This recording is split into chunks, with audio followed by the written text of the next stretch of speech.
Screen पे एक video देख रहे हैं जिसमें देख रहे हैं अब्बास अरागची को, और ये पाकिस्तान में उतर रहे हैं। अब पाकिस्तान में उतर रहे हैं, लेकिन इन्होंने साफ किया है इनके विदेश मंत्रालय ने कि हम अमेरिका से कोई बात नहीं करेंगे। पर इस बीच क्या ब्रिक्स में भारत ने बड़ा उलटफेर किया है, और क्यों किया है? ये किसके सपोर्ट में भारत खड़ा हो रहा है और किसके सपोर्ट में नहीं? जियोपॉलिटिक्स में बहुत कुछ चल रहा है, हमेशा की तरह जानने को मिलेगा बहुत कुछ। आइए जानते हैं इन खबरों को विस्तार से। पाकिस्तान के अंदर एक छटपटाहट है, और ये छटपटाहट दो कारण से है। स्ट्रेट ऑफ हॉर्मुज के बंद होने का मतलब क्या है? अगर बात करें कि तेल की समस्या सबको हो जाएगी, तो पाकिस्तान को सबसे पहले होगी, और सबसे पहला असर पाकिस्तान के ऊपर ही पड़ रहा है, क्योंकि इसके पास ऐसा कोई बड़ा रिजर्व नहीं है और न ही उसने कभी इस दिशा में सोचा है। अभी अगर स्क्रीन पर देखें इस ग्राफ को, तो मार्च के बाद एलएनजी और क्रूड ऑयल किस तरीके से स्ट्रेट ऑफ हॉर्मुज से गुजरने बंद हुए हैं, ये ग्राफ आपको सच्चाई बताता है। यहाँ पर जिस तरीके से ये कमी आई है, इसका सीधा असर पाकिस्तान के ऊपर पड़ रहा है, क्योंकि पाकिस्तान के लिए यूएई, सऊदी अरब ये स्रोत रहे हैं और स्ट्रेट ऑफ हॉर्मुज एक बहुत बड़ा रोल निभाता रहा है। और जिस तरीके से डोनाल्ड ट्रंप ने ब्लॉकेट कर रखा है, इस ब्लॉकेट का असर भी पाकिस्तान के ऊपर पड़ता दिख रहा है। और दूसरा बड़ा कारण है डोनाल्ड ट्रंप के गुड बुक में आना। पिछले कई हफ्तों से तैयारी हो रही है, लॉकडाउन लगाए जा रहे हैं, भले पाकिस्तान के लोग परेशान हो रहे हैं नहीं, लेकिन इसके बावजूद आखिरकार अरागची यहाँ पहुँचे। लेकिन अरागची के मंत्रालय की तरफ से कहा गया, ट्वीट में देख सकते हैं कि हम यहाँ पर पहुँचे हैं सिर्फ अपनी बात को रखने के लिए पाकिस्तान के प्रतिनिधियों के साथ, अधिकारियों के साथ, लेकिन हमारी अमेरिका से कोई बातचीत का इरादा नहीं है। वहीं डोनाल्ड ट्रंप का मैसेज आता है और डोनाल्ड ट्रंप कहते हैं कि ईरान सब कुछ मानने को तैयार हो गया है और वो सब कुछ मानेगा, हमें एक पैसा भी खर्च नहीं करना होगा और यूरेनियम भी देगा। अब इस बीच में जेरेड कुशनर और विटकॉफ ये पाकिस्तान जा रहे हैं, लेकिन अभी जेडी वेंस नहीं जा रहे हैं। ऐसा लगता है बातें अब अलग अलग होंगी, मतलब पाकिस्तान के साथ ईरान की एक बात होगी और फिर पाकिस्तान के साथ ही अमेरिकी प्रतिनिधियों की बात होगी। संभवतः अगर कुछ ठीक ठाक बना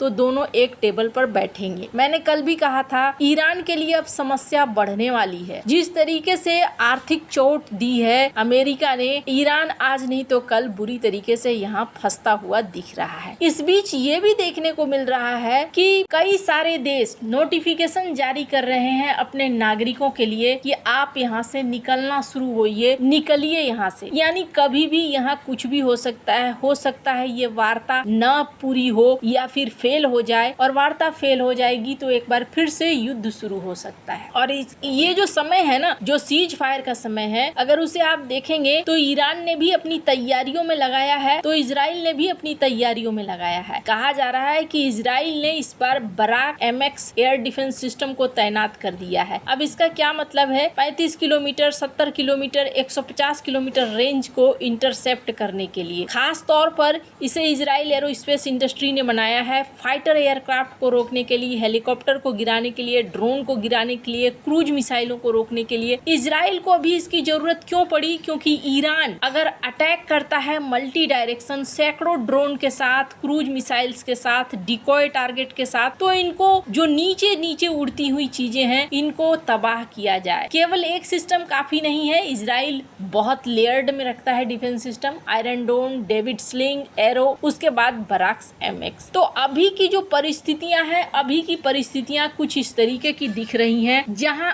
अनिश्चितता है कि क्या सचमुच में एक डील फाइनल होगा या नहीं होगा। लेकिन ईरान की एक दिली ख्वाहिश थी, और ईरान ने मार्च महीने से ही भारत को कहना शुरू कर दिया। भारत से ईरान क्या चाह रहा था? भारत से ईरान चाह रहा था कि पूरे जोर शोर के साथ ब्रिक्स में ये मुद्दा उठे। और ब्रिक्स की अध्यक्षता कौन कर रहा है? ब्रिक्स की अध्यक्षता कर रहा है भारत इस साल। अब अगर भारत इस मुद्दे को उठाता है तो किसकी तरफ जाएगा? दोनों तरफ ही दोस्त खड़े हैं। एक तरफ इजराइल है, दूसरी तरफ ईरान है, एक तरफ अमेरिका अमेरिका है, दूसरी तरफ यूएई और सऊदी है। अब ये मामला कुछ ऐसा मामला था जो बहुत जटिल था और कहीं न कहीं यहाँ पर चाइना और रूस, राष्ट्रपति शी जिनपिंग और पुतिन दोनों मुस्कुरा रहे होंगे। बिल्कुल सही समझ रहे हैं आप, पुतिन भी।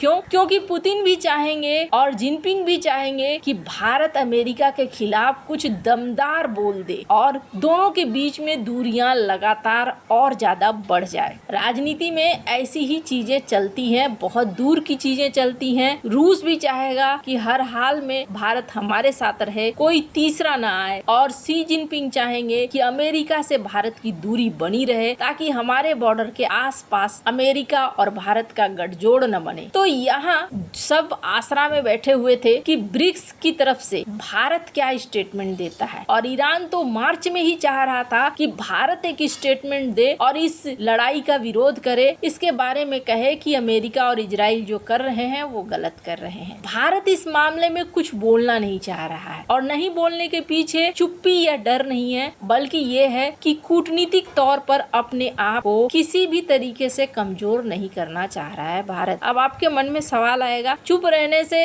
कौन सा महान काम हो जाता है? अभी अगर आप जियोपॉलिटिकल ऑर्डर देखें ना, स्क्रीन पर एक वीडियो देख रहे हैं, बड़ी चर्चा हो रही है। हालांकि रूस की तरफ से स्पष्ट नहीं कहा गया, लेकिन ऐसा माना जा रहा है कि रूस डॉलर में एक बार फिर से व्यापार कर सकता है। अब जरा सोचिए, रूस और अमेरिका जो एक दूसरे के कट्टर दुश्मन है, डॉलर में व्यापार करके अगर एक दूसरे के साथ नजदीकी हासिल करना चाह रहे हैं, तो अच्छा तो यही है ना कि बीच वाले चुपचाप रहें और अपने काम से मतलब रखें। अभी अगर भारत ईरान के समर्थन में स्टेटमेंट देता है तो सऊदी अरब और यूएई नाराज होगा। सऊदी अरब और यूएई के बेस में अच्छी खासी तबाही मचाई है ईरान ने। वहीं अगर इजराइल के समर्थन में देता है तो ईरान यहाँ खफा होगा। तो भारत ने भी एक बड़ा अच्छा उपाय निकाला है। स्क्रीन पर आप देख सकते हैं, एक नोटिफिकेशन भी आया है जिसमें भारत ने कहा कि सदस्य देशों ने चिंता व्यक्त की है इस युद्ध पर, लेकिन एक चीज है कि किसी भी सदस्य की सहमति नहीं बन पा रही है, यानी सब मिलकर इस युद्ध के खिलाफ बयान दे। अभी फिलहाल कोई सहमति नहीं बन पा रही है। ईरान के लिए ये एक बड़ा झटका है। ईरान जो चाह रहा था वो हो नहीं रहा है। अब आपको लगेगा ईरान के साथ दुश्मनी करना ठीक नहीं है। दुश्मनी वाली बात नहीं होती है राजनीति में। इसका एक बड़ा उदाहरण देखिए, अभी ईरान ने एक टैंकर पकड़ा है, उस टैंकर में भारतीय क्रू मेंबर है, भारत का एक कप्तान भी है, लेकिन फिर भी ईरान ने पकड़ा तो है। अब ईरान इसे कब तक छोड़ता है वो देखने वाली बात होगी। वहीं अगर इजराइल की बात करें तो इजराइल भारत को अनकंडीशनल सपोर्ट देता है कई मामलों में। आप देखेंगे